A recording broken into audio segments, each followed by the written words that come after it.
Welcome to Pocket Watch Podcast. I'm Zach, Cruz, Jake, and we're fucking Pocket Watch Podcast. Yes, sir. Laugh at us or learn with us. We're here to grow. And growing, we're fucking doing, man.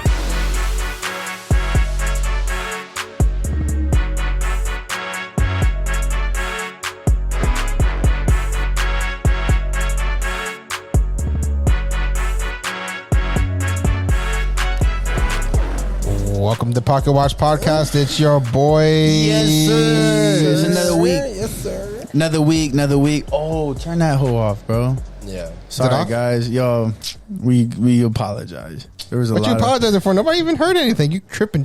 Nah, but I couldn't hear myself. I was about to tell you to mess with my mic. Sounding like I'm like, I don't even know because I'm doing it. It's like. Skirt. No, we need to execute on these beginnings. People are. This is when they tune out right here. Yeah, like, this is dumb. Like, this what the is fucking losers are doing? Stupid podcast, bro. Like, who the fuck is that Mexican? Yo, everybody though that does listen and continues to listen, we love you guys. Thank you for your support. Make sure you follow, Like, share, subscribe. tell your mom. We go straight to tell your mom. I'd go straight to tell your mom. It always lands on me. So Well, because moms support, bro. Moms really They do. support, For real. man. Yeah. We love the moms out here, man. But no, guys, I hope you're enjoying your week. You know, like happy Monday or Tuesday, Wednesday, Thursday, Friday, Saturday, whatever you're listening to. I've been noticing, like, we have a lot of, like, people catching up that I kind of, like, that feels better than people keeping up. Like, if it makes sense, right? Yeah. Like, Yeah. I really appreciate those that are like listening, starting from the back and like trying to catch up versus those that are like, oh, that looks like a good episode, I'll tune in. I appreciate both equally. Yeah. Like, don't get me wrong, I appreciate both equally. But when I see like our Spotify numbers are the ones that shows it the most, where it's like we get mad listens from like episode 30, 40, 50, you know, and even on YouTube, you kind of see, like, I can kind of get an idea of what our numbers look like for the week. And then it's kind of cool when I check back and it's, like, higher than that over the next week and the next week and the next week. And I'm like, yo. Because you know what? We produce a lot. So, like, even some of my people that fuck with me and tell me about the podcast and shit, I know we produce a lot. Like, we put a lot. It's weekly. Yeah. And it's hour-long episodes. I don't fucking expect you guys to keep up every week or whatever, but it's like... To dedicate 4 hours a month to us. Yeah, but people do it, man. Think about it, bro. That's 48 hours on average a year that they're donating to us. Yeah, Actually, no, bro. it's more than that. It's like 52 hours because of 52 that we're weeks. donating for them. Correct yourself, Papi. I put way more time. So every hour you That's guys listen to, I got like 2-3 hours into it. Mm-hmm. Damn, bro. I got to get paid more for this shit. All right, man. $9.99. There you Yo, go. watch yourself, bro. Ain't nobody getting paid. You know what I'm saying? We do. Shout out to Lisa for the $10 subscriber. Yo, hell yeah. Yo, You paying for our bank account's monthly service charge. Lisa's fire, bro. She's the best subscriber ever. Yes. I love Honestly, be more like Lisa, guys. Please. I know that Melissa needs to do better. Yeah, Melissa is like playing games. Pretending. Melissa's acting like she's listening. Like, Okay, yeah, well, I'm trying to subscribe. Melissa's doing better than Christian, so that's good. Christian's dick. Yeah. Christian is ass, bro. But I enjoy that. You know what? We were talking about when we had Danny on and we were like getting into like porn and shit like that. I was really happy Christian doesn't listen. And I know Zach was holding back because Melissa. Christian is Cruz's gay lover, if you guys don't know. Yeah. Yeah. Yeah. He keeps me on point. Keeps me on check. But all right, let's get into it, guys. What's up? We got shit to talk about today. Bro, we turned that AC off and that shit just getting hot quick. You getting hot. Yeah, you quick. getting hot, bro. I feel Yeah, great. I'm about to take my shoes off. You can never make everybody happy, you know? Ever. I can take my shit. It does sound good in here with no AC or no fans or anything. It sounds fucking great, bro. Like, this is So where, quiet. if we have to sacrifice like 6 degrees noise. for some noise, it's worth it, man. Listeners don't know how hot we are. All right, man. Let's do this. So we got a couple hot topics that I want to get to, but first, I just want to touch on. He said hot topics. Just go. Yo, I don't know why that was funny. Not everybody heard the wordplay, bro. Good job, Zach. But first, I just want to talk about one thing real quick, right? Because this is timeless. Depending on when we drop this episode, this is somewhat timeless. And I wanted, and we've kind of touched on this, but it's been a reoccurring thing in my mind, so much so that I wrote it down to talk about it today, so I could get it off my chest. When looking for things to do in life, right, or achievements or goals or whatever the case is, falling in love with. All right, here we go. With the falling in love with the process. Nah, I'm just redoing this.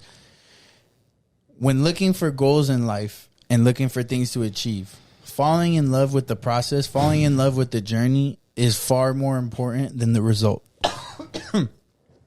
Let me explain. You don't have glasses today. No, I don't have nothing, bro. I don't have nothing. I'm trying to switch it up. Oh, no, I just realized that. Anyways, falling in love with the journey. I feel falling in naked process. now that you said that. No, but falling in love with the journey is far more important than falling in love with the result. And I think that shit is like a life hack in my mind. Regardless of what you're looking for, right? So, like, for example, I'm in this MBA program, right? And I feel like I'm in a professional MBA program, and the distinction is you need like 5 years of work experience or something to get into the program, right? So because of that, they know that you're working. So I've always worked while I was in school, so it was no different. But when I'm in this program, I really loved it. I appreciated it because they like make accommodations because they understand that everybody has a career at this point or whatever. And they pretty much baby you in my mind, right? Like they're pretty much like, for example, like if I were to do a normal MBA program where I have to sign up for classes and like go on like just normal school or whatever the case is, they don't make accommodations where it's like only this day and this day at nights. It's like, no, you have to fit in where that class is available. You know what I mean? Like if it happens to be a Wednesday night and Friday night, you're fucked if you have a class on Tuesday and Thursday or whatever. No, they take care of everything. They schedule you out. They do all that shit. I never talked to an advisor once. Like they make sure you're straight. On top of that, the teachers and professors kind of know that. So they're kind of like, don't give you so much busy work because they understand you're like, it's really dope. But recently, I think like a lot of people in my program have become like very comfortable, you know, like with each other and everything else because it's the same. It's a co-work. So like whoever we started with, that's who I'm with right now. Yeah, whenever I started. Yeah. So people are becoming like very comfortable and stuff. So they're like expressing how they're feeling. And I had my first day of class yesterday, and boy, I felt bad for that professor, bro. Because mad people were just like asking questions like, so like asking mad questions about the final exam. Like, so is it going to be open book, this and that? Like, because we've had a lot of people that have given us open book tests and stuff. And when I was getting those open book tests, I was kind of like thinking about my undergrad. And I was like, I never had an open book test, bro. Yeah. Like, so I was like, this is crazy. Like, this is awesome. They kind of babying us, whatever. And I was just, even if I was doing great, I was like, let me get the most out of this. Even if it was easy, I'm like going above and beyond to get the most out of this. But like recently, we've had a lot of finance classes and they don't play that shit, right? Mm-hmm. And people are like rebelling, you know, like people are kind of like, yo, what the hell? Like, yeah, like this is like, you're not a good professor. Like they'll say shit like that. And it's kind of like, so first thing, new class, first day, one of my classmates was like, so like, are you going to have an open book and like, you know, this and that? And she was like, no, we don't do that. Like you could have a note card. We're giving you a formula sheet, like this and that. Like that's normal. Like that's the bare minimum. That's great. And then the classmate was like, so what's your point? Like, are you just trying to test memory and stuff like that, this and that? And she had a great response. It was like, no, she was like, I feel like a lot of the professors speak about this often. And the thing is if you graduate and you have your MBA from UCF or whatever, like the professors take pride in their school, right? So if you get an MBA from us, we feel that you guys should know some things. Like we feel like you should be equipped with some things. And you're not really, certain things need to be ingrained versus like obviously in real life, you always have resources, this, that, whatever. But they were like, the reason why we don't do open book for a lot of these quizzes or exams is because like we feel like it should be a little bit ingrained. So when you graduate, like it's kind of like somewhat, some of the things are second nature, and you only have to look up certain things, you know? Totally registered for me. I was like, yeah, did not register for a lot of people. And it was kind of like annoyed me the fuck out of me. And I was just kind of like, yo, like, shut the fuck up and just do your fucking work. You don't have to fucking worry about it. Like, do you kind of like, if you learn the fucking shit, you don't have to fucking worry about how the fuck the shit is. Yeah, it's like, what's more important, getting, and I guess it's hard. And that's why I talk about the journey versus the result. And it's kind of like, have you ever gotten something that you feel like you didn't earn and it didn't feel the same? Like, I don't know if it's like a video game where you have to do shit to earn a certain status, or you could go to the e-store and buy that status. You know what I mean? Or like I just think of those things, and it's like, it doesn't feel the same when you don't earn it, right? Whether it's a position, title, MBA, like you could just, like, what if you just did the easiest program ever and you got your MBA, but you are not at fucking the caliber that you should be because it was such an easy process? Or would you rather like go through a harder process kind of deal, and when you get it, you're like, yo, I am it. You know what I mean? Like, I deserve this. I am what that is. Same thing. It's like, imagine if your parents owned a company and they gave you a position versus you applied to a company and you worked your way up to a position. It's the journey matters, bro. Like, I don't know. That's just something I kind of, and not only that, but like fighting for an easier route for that result. And it's kind of like, why not like indulge in that journey? Like, why not like get lost in that? And that is what it means to be an MBA, you know, like, and for other reasons too, like there's people that are doing shit that they don't have schooling for, but because they work their way up in a different way and they like own that shit, versus somebody that gets the degree that didn't really learn shit and then goes and gets the job and they don't really appreciate it the same way, you know? And it's really, life is all about appreciation, because we're going through this, we're doing whatever we want for the result, right?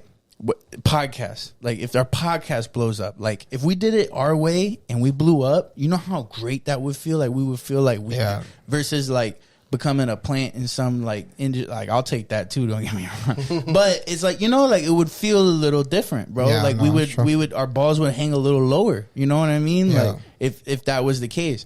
And I think people get lost in the result when the result doesn't feel as good if you don't have the same journey.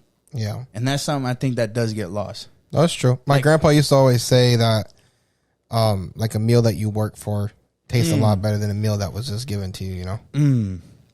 I just think it's kind of like where you're coming from with that. You know? Bro. Like life is about satisfaction and appreciation, and results are a part of that. But like that satisfaction and appreciation gets diminished if you didn't go through the process or the journey to achieve that result. It's kind of like lipo. How many motherfuckers get lipo and then get fat all over again, right? And it's not really just that, but why? Because maybe like they don't mind losing their new body because they didn't really work for it. Yeah, that's true. You know, it's not the same. Like they probably, I lost hella weight and I still got fat again, so I don't know what the explanation for that is. I worked hard as fuck for life is life though. But I just think like there's something to that where it's like, be careful, because the result might not feel what you think. Yeah. If you don't go through what you need to get it. It also like lends itself to that saying of like, the tools aren't at the top of the mountain. The tools are on the way up to the top of the mountain. Yeah. You know what I mean? Like you don't get to the top of the mountain and here's all the tools. No, you find the tools on the way up to the mountain. And when you're at the top, you're like, like I got this shit or whatever. And I think for me, like that's been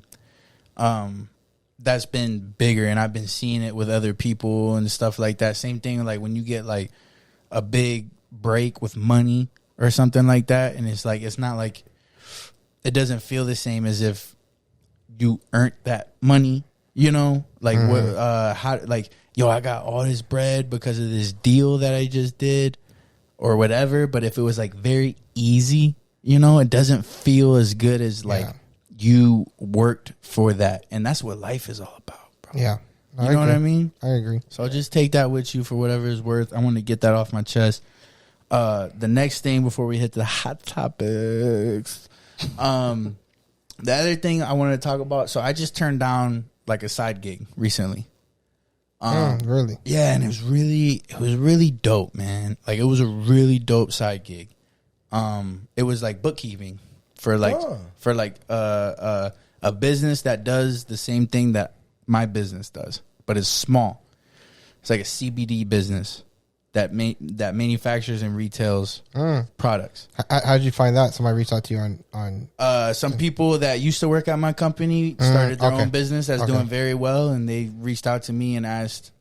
And I mean, part of it was like, I got kind of learn a new system a little bit. Like, part of my value is like me knowing my system and shit like that. But it was easy shit. Like, it wasn't too bad. Like, maybe 4 to 5 hours a week, you know, like at first, maybe starts to cut down to like 2 to 3 after a couple months. And I was going to make like a nice little $200 a week. Like, that's good money. Yeah. But I said no. And it took me a long time. Don't get me wrong. They didn't ask me, and I just go like, nah, fuck off. I was like, yeah, that sounds great. But then like over the weekend, I was thinking about it, and I was just like, So my question is, how much money do you guys need to make? Like, what is your number before you start weighing work-life balance? Because that was the thing for me, where I was like, yo, like, and it happened to come at a time where I'm reaching some success in my career.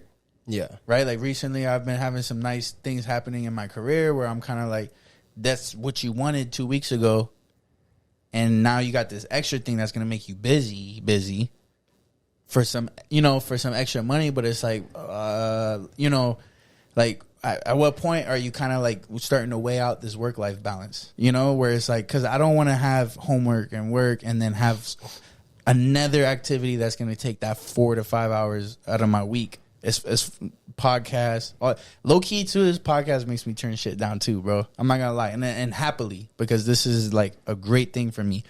But it started to make me think, like, you know what? And I was telling Christian, because Christian always says like, you'll never be satisfied. You're the type of person that will never be satisfied. And I kind of tell her, I'm like, no, I'm trying to get to a point, and I think I can be satisfied. Like, I don't think I'm the person that will ever be a millionaire or a billionaire, because I mean, not ever. If I get lucky, cool. Yeah. But I'm not the type that's going to grind until I get that money, like $1 million or $1 billion, because I don't need money that bad. You know what I mean? But like, everybody has their own number of when work-life balance starts to matter, right? Like, and what would you say would be a good number to do an activity that takes most of your time, where you kind of don't want to do other activities that takes away from your work-life balance a little bit?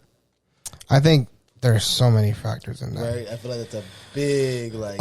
So for me, like, it really depends on like what your current schedule and your current life looks like, in my opinion. Because like, if you're already swamped, then like, obviously that number has to be bumped up higher. If you have a lot more free time, I feel like that number can be relatively lower. I could see why it could be a little bit hard for you to commit, just because you are in your MBA program. And if I wasn't in school, I'm doing it. And you're in a corporate position that requires a lot out of you.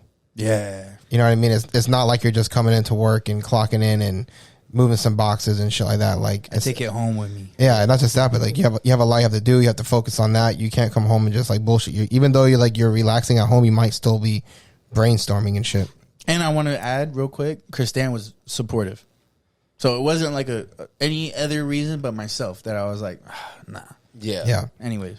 But I mean, I don't think I have like a set number, man, because I've done side things that didn't really make me much more money, but it's just like, I'm in a position in my life right now where I can sacrifice that extra time. You know what I mean? Mm-hmm. And I think that factor changes a lot. Like, if I had kids, I think that a lot of things would go in the sense of like things that I would tie up my personal life with. Yeah, bro. You know what I mean? I think that would be something that would be like a huge factor.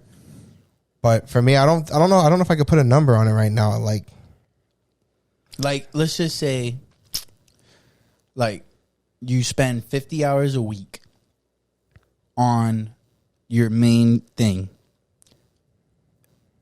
At what point? Because 50 hours is 50 hours. Mm-hmm. Let's just call it 50, because we all do different shit. Like, like my work and y'all work are so different. Where like side shit is like in between your day could be. You know what I mean? For me, it's not. It's like at the end or a weekend thing. But let's just say you have something that's taking 50 hours a week. At what point at what amount of money doing that activity of 50 hours a week, where you're kind of like, I don't want to do 60 hours a week. You know, I guess it's true though. Like what you're saying, like if that side thing is like a lot more money, then it's like it's worth it a little bit. And I feel like it also, like he said before, it depends on your time. Because if I have the time in my hands, say I'm just sitting at home, I don't have kids, you know, say my girl went out with her parents or some shit like that, I just have time. So why not just make a couple extra bucks if I can, because I have the time. I'm bored here on the couch anyways. That's the only, you know, it's a lot of that plays into it, I feel like. Yeah.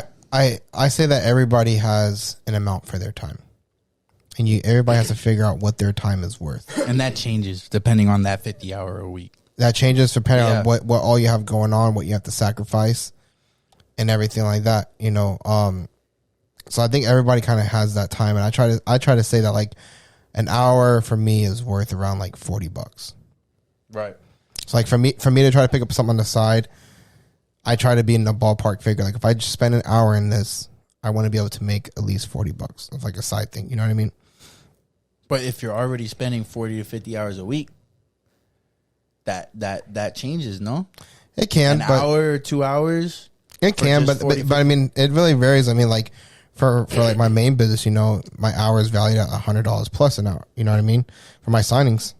But side things, I don't know. It's harder because like I work for myself and I have, even though I might be working, I can still have downtime and do other things. Like I do Uber on and off, like you guys know, all the time. Mm-hmm. And usually for Uber, I could probably average like $30 to $40 an hour. It's usually what I average. And I have times where I do a lot of Uber and I have times where I don't do any. I haven't really done Uber for weeks now, you know what I mean? So I think it just really depends on what's going on. But the thing is, if you hop in as like a bookkeeper, that's like a consistent commitment that you are required to do. Yeah. It's not like you can be like, oh, you know, like the next 2 weeks I'm gonna be busy with the project at work, and then I don't want to allocate the extra 5 hours. It's more of like a more concrete commitment, and it's harder for you to. I would say it's harder for you to balance in a sense, just because a lot of like when I hear the word side gig, you're talking about mainly like a part-time job, right? Even I mean, like 4 to 5 hours a week is kind of side gig, but when it's guaranteed 4 to 5 hours a week, it is kind of like a requirement. Like when I think of side gig, I think of like doing a one-off. Yeah, doing it when you want and no requirement. Like there's no requirement held to it. That's why I think of like side gigs. Yeah. Or like a per job type of basis. So like she wanted you to be like, oh, I need you to set up for payroll for this month. Here's this much. The interesting thing though is the side gigs, right? Quote unquote side gigs that are worth it. Most of the time do require some type of commitment, right? Like you kind of went through, like everybody's kind of went through their own kind of thing where it's kind of like, ooh, like this is what keeps the lights on, you know? And if not, like this is what supplies the life that I like. And now, you know, to do that incremental hours or whatever the case is, as a one-off, that's nothing. I help people for one-offs. I don't give a fuck about one-offs. But like most of the time for that side gig to be worth it. Yeah. Because like even Uber, right? That's a perfect like side gig where you can make some bread or whatever.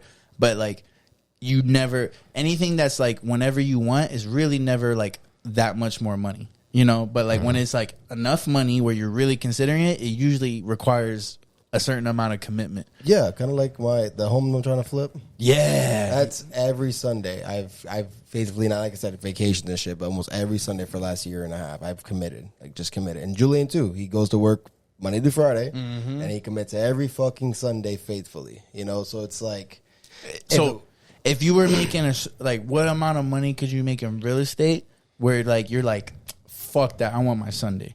You know what I mean? That's the type. Yeah, that's exactly. And we all have different numbers. You know, I just found I don't think that there would ever be, I mean, I say this, but who knows, but I don't think there would ever be a point where I have too much money to the point where I don't think I'll be picking up something on the side. It's got to take time too, though. So it's like, if there's something that's where it's hard, because you could be flexible. So it's something that requires it is a multi-layered question, I guess. Yeah. At the end of the day, I don't know. It was just I do so many different things on the side for money, bro. He sucks dick, you know. He massages. This guy. No, but you know, Zach is a good one. He's man. a good price too. I got shirts that I do. Yeah. I got fucking different graphic things that I fucking do. I do fucking That's true. Uber, Man. Lyft, Amazon. Mainly I just bring it up to say like I kind of found not like I'm like where I want to be or nothing like that, but I found like a point, and I always did. And school has been a part of that, where it's like I never did Ubers or nothing like that because of that. But like I definitely would have took that bookkeeping job like a year ago.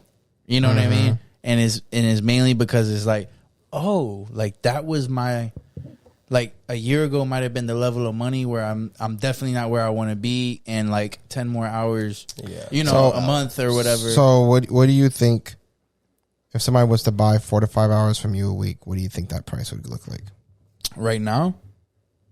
Honestly, bro, and I think we had somewhat of this conversation with somebody else about like what is your hourly rate for like your time, period. And I feel like right now, like, and mainly because of my job takes so much of my time, and school does take. I feel like if you weren't in school, I feel like you would have took it. I would have took it if I wasn't in school, bro. So maybe it's not a money thing, but I do add. It is a money thing because as more things pull on it, even if I was in school, it's supply and demand. Yeah. As there's more demand, or there's more demand, you know, your supply lowers, so therefore you're gonna have to increase pricing. Yeah. So you know what I mean?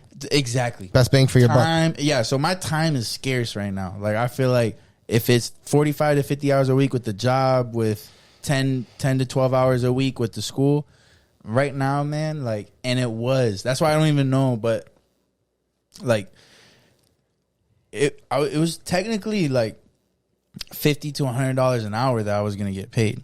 Like it should have taken me 2 to 3 hours, but I wasn't experienced with like QuickBooks and shit like that. But I'm in my mind, I'm like, in 2 months I'll be fine. But you learn QuickBooks, bro. That opens a lot of doors for you, though. Oh yeah, and I was thinking about that, and I was kind of like, I could do that when maybe I'll pick that up when I'm done with school or whatever. But at the time right now, it was like literally I could get $200 a week, and it's up to me to bring that down to 2 hours.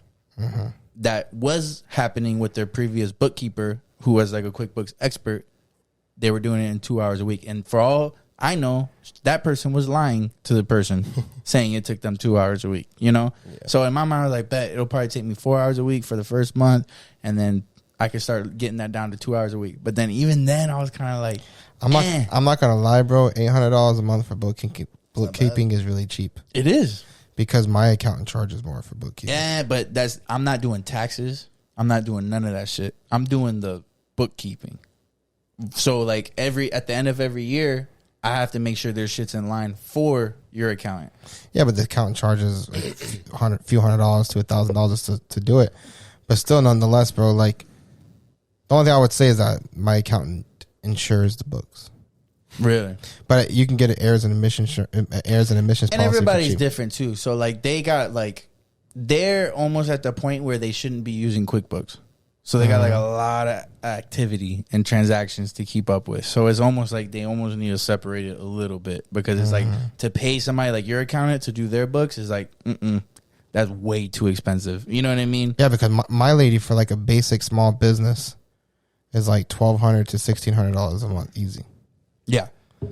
To that's including like payroll and shit. Yeah. And that's because they could also do your taxes and shit. I would never touch that. But still, like even that's like. But I was at a point where I was considering maybe $50 to $100 an hour, and I don't make that much money. But it's like that's what I would assign to my free time.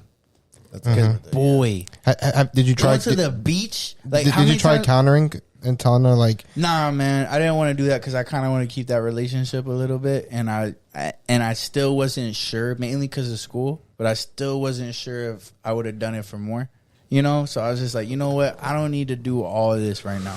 Like I would much rather put more work into the podcast. I'd much rather go to the beach more weekends. I'd much rather hang out with, you know what I mean, like especially when and that's why I brought up the conversation a little bit, because I was just like, damn, bro, like maybe, you know, like I don't know if I would have ever turned that down outside of these days where it's like work is going really good, but I am fucking busy as shit or whatever. But it was like a self-revelation for me in my life where I was kind of like, yeah, you can be satisfied, because I haven't really been there yet, you know.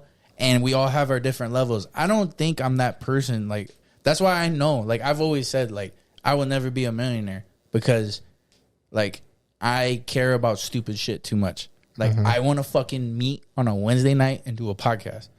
You know what I mean? Like, and it's not that, but like, I like to do other stupid shit too. And that's my equivalent of like the guy that's at the grocery store that makes $40,000 a week or a year. That's like, like super happy. That's just happy, you know. And it's like for us, we don't get it because we're a little different or whatever. But I'm starting to see where that like breaking point from. Like I'm very close to that where I'm just kind of like, man, like if I was in school, don't get me wrong, I'm doing it. But like if I had kids and I'm not in school, I'm not doing it either. You know what I mean? So it's kind of like it's one of those things, bro. I don't know. I just thought it was interesting. Anyways, so y'all want to do conspiracy or what the fuck? We'll let you decide. Say it out loud while you're listening. Conspiracy or what the fuck? And we're going to choose it. Ready? All right. And then like, you dumb motherfucker. I'm just playing. What do you guys want first, though? You got a lot on the conspiracy? You think you got a lot? Because I don't got too much. I ain't got shit. All right. I know a decent amount about it. I looked into it a little bit. Let me preface then. Okay. You ready? Let me set you up so you could just like slam dunk that shit. So like shit's getting hot, right? From a different perspective. Shit's getting hot from a different perspective. Shit's getting hot. It's hot as fuck outside. We've hit record numbers the past couple of weeks, whatever the case is with heat index, whatever. And even on other videos, like in places in California, like Canada, we talked about this as episode didn't drop, but like there's been a lot of like wildfires going on with this heat and dryness. Like when I was in Iowa, bro, there was a hue over the lake, Mississippi River in Iowa because of the smoke coming from the wildfires in Canada. Like it was crazy as fuck. And then recently, is it Maui, Hawaii? Maui. Yeah. Shit burnt the fuck up. Yeah. Right? Like really burnt the fuck up. Like, and it was crazy. Selectively burnt the fuck up. And that's when the conspiracy comes on. I didn't bring my tinfoil hat. I really should have brought it. But and it might not require a tinfoil hat. Like it is funny. Like all these videos coming out and shit about how selectively only the places that aren't selling their land. Because Hawaii, right? Like similar to like what we experienced in Florida, where like values flying up for different reasons or whatever. But even more, and it's even crazier because like Hawaii's crazy. Just to kind of like touch on that, like the Ian Donkey guy that was from America's Idol, whatever that won. Mm-hmm. They had asked him like, why does he live in Hawaii no more? And he said, because I was priced out of paradise. Because his family couldn't afford it no more, so that's why they left Hawaii. Who the fuck is moving to Hawaii, bro? Everybody, all those fucking rich motherfuckers, man. And it's actually funny that you say that because I was just looking, and like those elites, like Jeff Bezos, Oprah Winfrey, all of them, they're buying hundreds and hundreds of acres out in Hawaii. They're just buying all that shit up, man. But like kind of like the whole. They see it going up even more, which is crazy because there's people that have bought their house for like $100,000 that's sitting on $1 million, like, or more. Yeah. Yeah, but won't sell. But the conspiracy is a lot of the land that burnt up is a lot of the people that refuse to sell. Yeah, so like it's actually crazy because if you actually look at the videos of the land that burned, there's like a distinct line, and it's like all the properties that are like basically like Oceanside, which are all the millionaires like Oprah and all of them, stuff like that. None of their properties got torched, and it's like a crazy clean line. And like their property line starts, nothing touched it, and then everything from there is just torched and destroyed. But the conspiracy that people are saying, and it showed like Oprah out there, she was like doing videos helping people out and stuff. So, and what I'll kind of preface on like the sense that, like I guess like where the intent behind the conspiracy is. So I guess like there's like a lot of big investors that want to come in, and they've been trying to buy up a lot of land, all that Oceanside, and they want to buy up a bunch of land to do many different projects. They want to do like a smart city. They want to kind of just load in a bunch of like cookie cutter building style, but like vacation stuff, like touristic things. Just basically make it like a tourist area. But the locals are like some of the most prideful people, They love their land, and they don't care about money. And that's like one of the biggest things is like a lot of Americans, you can buy Americans out. You know what I mean? If you go to somebody's property and it's worth 500,000, you say, I'll give you 1.5 million. Yeah, yeah, a lot of people are going to sell it. But for them, Hawaii is more than just it's more than just money, an asset. Mm-hmm. It's who they are. It's like it's them. You know what I mean? It's like their it's their personality. It's their life. Interesting because like Puerto Rico has experienced it similarly, but not even close to the scale of Hawaii. And Hawaii is just such a prime real estate. Like it's just and it's a territory. It's a territory, right? I'm not sure. Yeah, whatever the case is, it's the United States. It's not a state, right? It's a territory. It's a territory. Yeah. It's similar to Puerto Rico, but like everybody wants to go there. It's fucking beautiful. So they are like experiencing that incline, but it's so sentimental. Like I'm sure a lot of the other territories or whatever, if they were, as marketable, not even marketable, but if it was such a demand to go there, they would go through the same thing. Like I'm sure there'd be mad people in Puerto Rico or Guam or whatever the case is that would like, no, this is our culture that we're trying to preserve and stuff. But Hawaii is so perfect that they are experiencing it to the like 10th%. But like nobody was willing to give it up. And that's kind of like what started, like there's been like a lot of backlash with it and stuff like that. And then these fires started at the same time as a hurricane was going on. And I don't know if you guys have ever had like a fire and you blow like a leaf blower or something like that on it. Takes off. It just rapid, insane how it burns. So everything got torched really, really bad from that.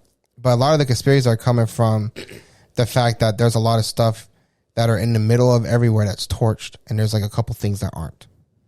So, and there's validity to, cool, you don't want to sell your home that you live in, that's your life, this whole area is your culture and life that you're trying to preserve. If it burns to the ground, how do you feel about selling it for 1.5 million? Or whatever the case is. And they're offering them pennies. Yeah, that's probably why. But anyway, so like the crazy part is like there's like massive fields of things that are burned, and there's like one car that's not burned, or there's like there's a picture of like in the middle of a bunch of stuff that was burned, there was like 4 umbrellas that weren't burned. How is everything literally burnt to ashes? Not even like torched and like have like soot on it, but like burned to ashes. Like cars burned to be like literally melted to the ground. But fabric umbrella stand. Yeah. And the conspiracy behind it is that people are saying it was DEWS. What's that? DEWS. And I don't remember what the D stands for. Maybe like destructive or something like that, but it's like electronic weapon systems. And I guess like the government has announced that they have them.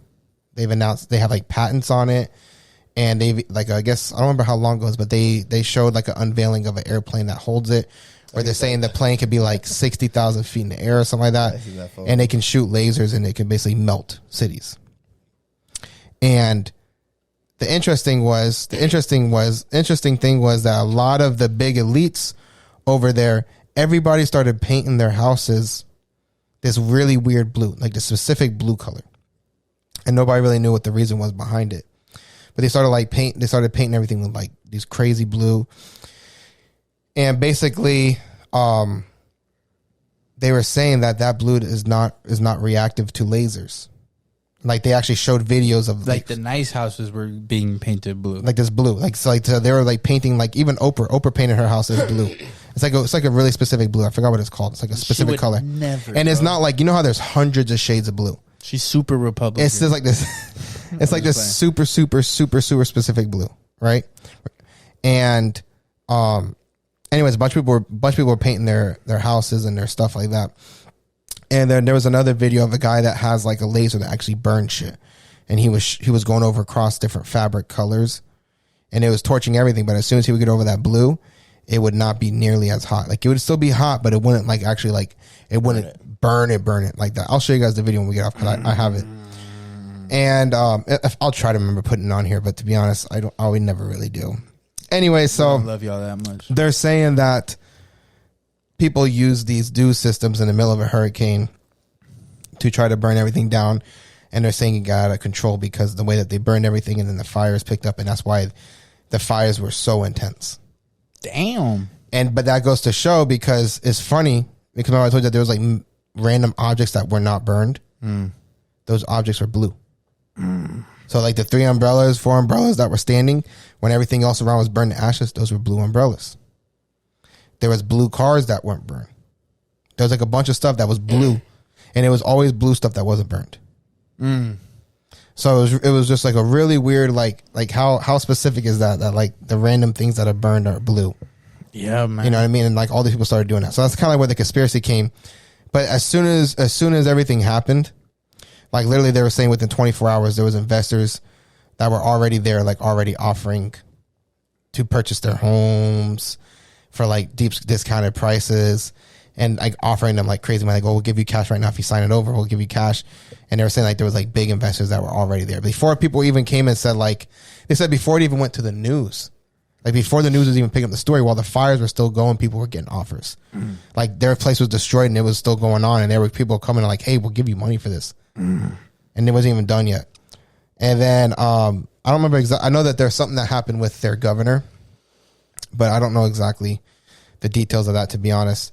And another thing that people were saying was fishy was that literally like within 48 to 72 hours of the fire starting, not even finished, just the fire starting, there was already like 2 or 3 books that were published on Amazon about the fires. Ooh. And they were saying like, okay, you know, like if they can expedite to publish, that's okay. But they're like, how do you write a book that fast? Ooh. My only thing I can think of, maybe they had AI write a quick book. They wanted to be the first one out there so they can do it. You know what I mean? That's sketch, bro. But the fact that and they actually showed like the publish date on Amazon and everything. And one of the books was launched while the fires were still going and the news hadn't even picked it up yet. It was like within 48 hours of like the first fire started. That's why this is a fucking awesome conspiracy, because it's got the elements of there's intent, there's reasoning, right? Like the pain, like there's suspicion with the events that happened after and before, right? But there's also like if you had to bet your life on that conspiracy, right? There's also the chance that, yeah, like of course the less value, like the shittier structures burn, right? And maybe, you know, like of course no, like when I say the lines are so clean, I mean the grass is still green, bro.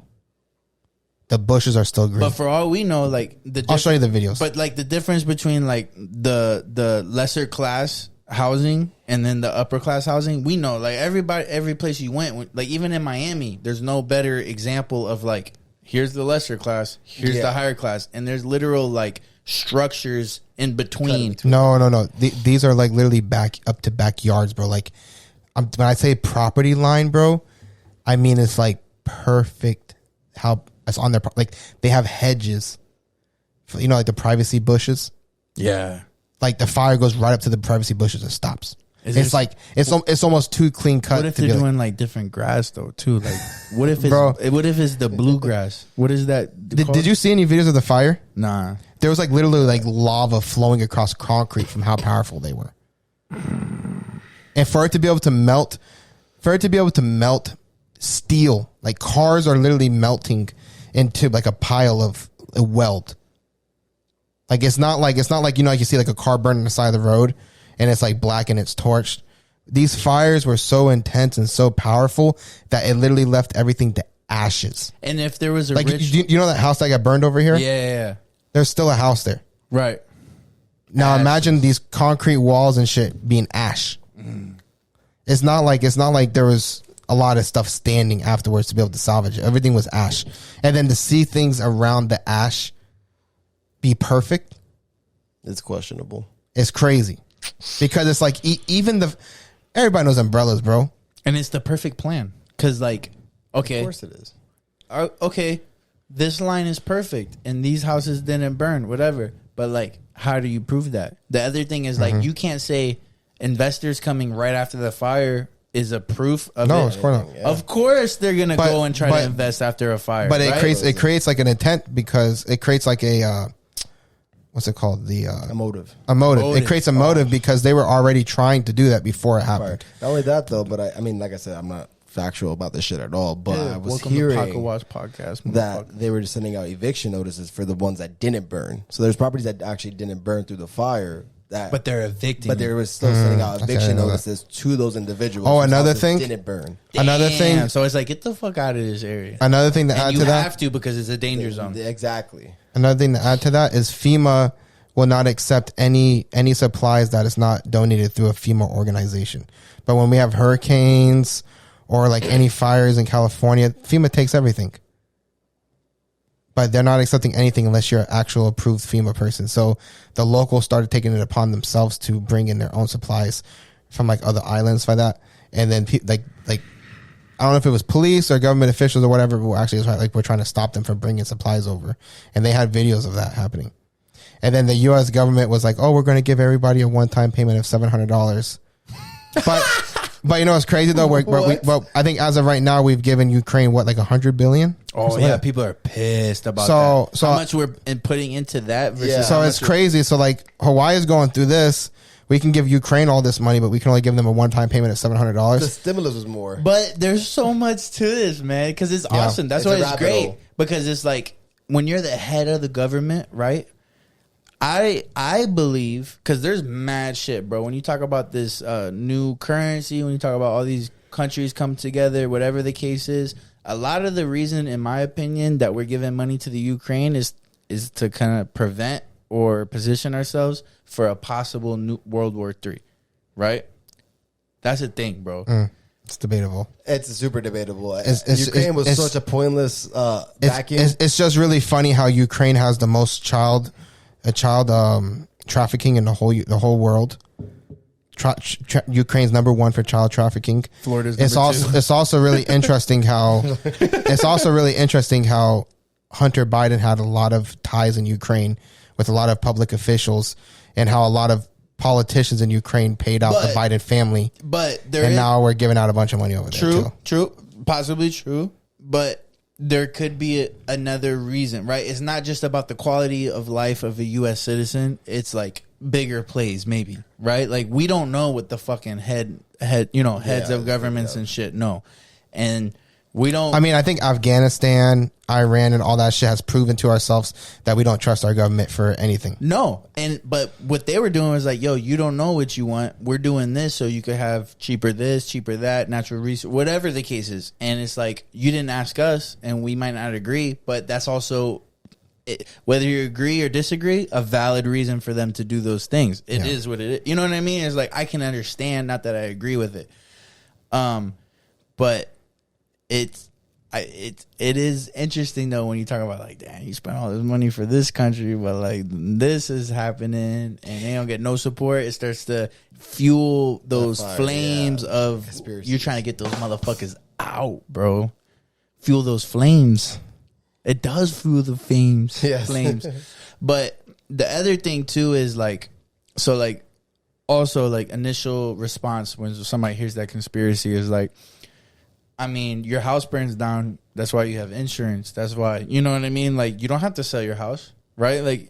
Like technically, it's a worse situation. Honestly, bro, for how insurances work, especially for hurricanes in Florida, you're out. I guarantee those insurance companies have bylaws to bypass all that. And it's Hawaii too. I guarantee. Oh well, your house isn't covered by a wildfire that was fueled by a hurricane. Their houses aren't covered, bro. I guarantee insurance companies, bro. All that hurricane that came into fucking Florida and fucking and flooded all that shit down in Fort Myers. Insurance companies got out all that. Yeah, they got out all that. Oh well, you don't have flood insurance to cover over 3 feet. You only have flood insurance to cover under 3 feet. Yeah, it's like, motherfucker, who the fuck, what the fuck? And so nobody was covered. But one thing I did want to add to it before we kind of get off of it was that I think it's really interesting because in order for the DEWS, the DEWS weapon systems to be used, that means that government officials had to be taken in place. Because it's more than just investors creating like a coup. You know what I mean? Like, this is deeper than that. If that's actually the case with the conspiracy, I think the whole thing looks weird I don't know what exactly the real reason behind it is, but it definitely is funny looking. But if all this stuff did happen, that means that our military had to be in play, because the weapons that were used, it had to been like a fucking fighter jet with some brand new technology that is not really truly available. And you think that the United States, the Air Force, our military as a whole, whether it's Navy, Air Force, whatever, you don't think that they would know that a fucking jet, fucking aircraft, whatever, is fucking launching lasers and burning down the fucking, you know what I mean? So either they had to turn a blind eye, provide the weapons and do it themselves, or it never happened. Or it was a complete fucked up coincidence. And we'll never, like, and the honest, the reality of life is, we're in it right here. The reality of life is somewhere, the truth is somewhere in between. Yep. It's not as bad as we just said. Or it's not as good as it was a complete coincidence, right? The truth is somewhere in between. We'll never know. And that's Pocket Watch Podcast for you motherfuckers. Pocket Watch Podcast, we out. Out.